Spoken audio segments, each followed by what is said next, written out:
की भारत माता की जय। वंदे मातरम। बोलो भारत माता की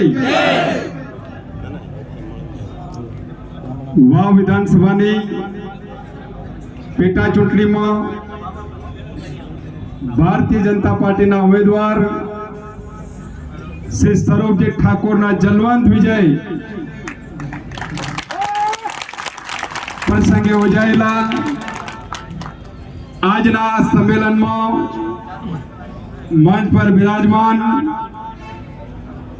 વાવ વિધાનસભા વિસ્તારના લોકપ્રિય ધારાસભ્ય શ્રી સૌરભજી ઠાકોર,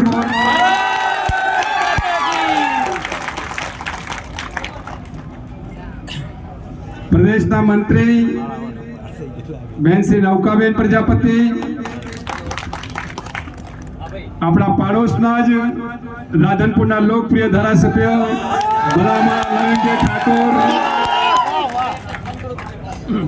આપણા પાલનપુરના લોકપ્રિય ધારાસભ્ય શ્રી અનિકેતભાઈ ઠાકર, ડીસાના લોકપ્રિય ધારાસભ્ય શ્રી પ્રવીણભાઈ માળી,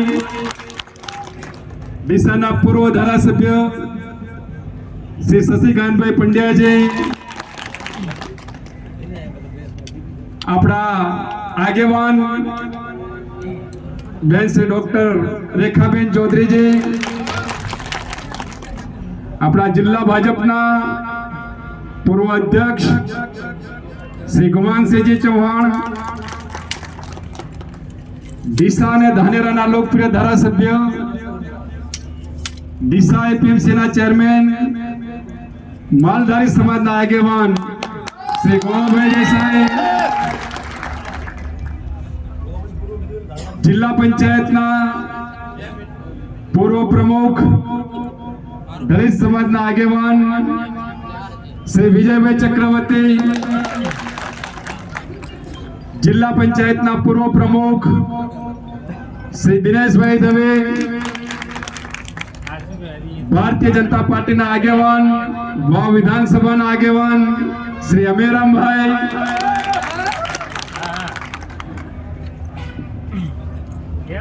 આ વિધાનસભાની ચૂંટણીના ભારતીય જનતા પાર્ટીના સંયોજક શ્રી વસંતલાલ પુરોહિત અને સહસંયોજક શ્રી સંજયભાઈ દેસાઈ, અમારા ભારતીય જનતા પાર્ટીના જિલ્લાના મહામંત્રી શ્રી કનુભાઈ વ્યાસ, શ્રી સંજયભાઈ બ્રહ્મભટ્ટ, શ્રી શ્રેયાંશભાઈ પ્રજાપતિ, જિલ્લાના પૂર્વ મહામંત્રી શ્રી ડાયાભાઈ પિલિયાતર,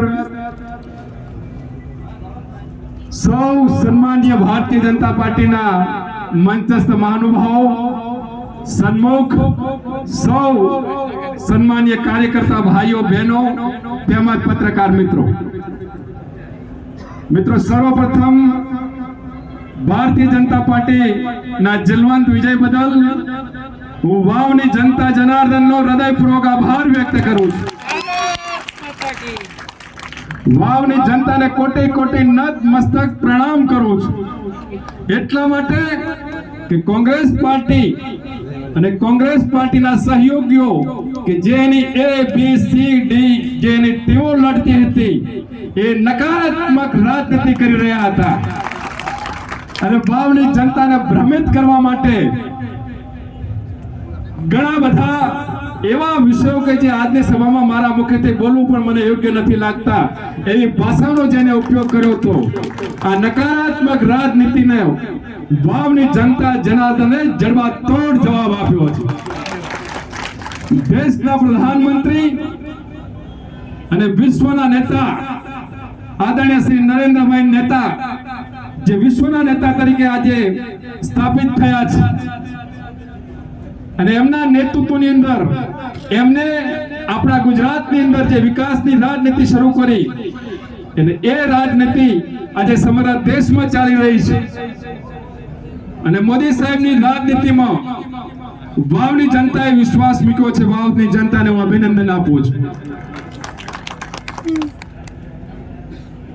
આપણા ગુજરાતના માન્ય મુખ્યમંત્રી શ્રી ભૂપેન્દ્રભાઈ પટેલ અને દેશના પ્રધાનમંત્રી આદરણીય શ્રી નરેન્દ્રભાઈ મોદી સાહેબની ડબલ એન્જિનની સરકારમાં વિકાસની જનતા જોડાઈ છે.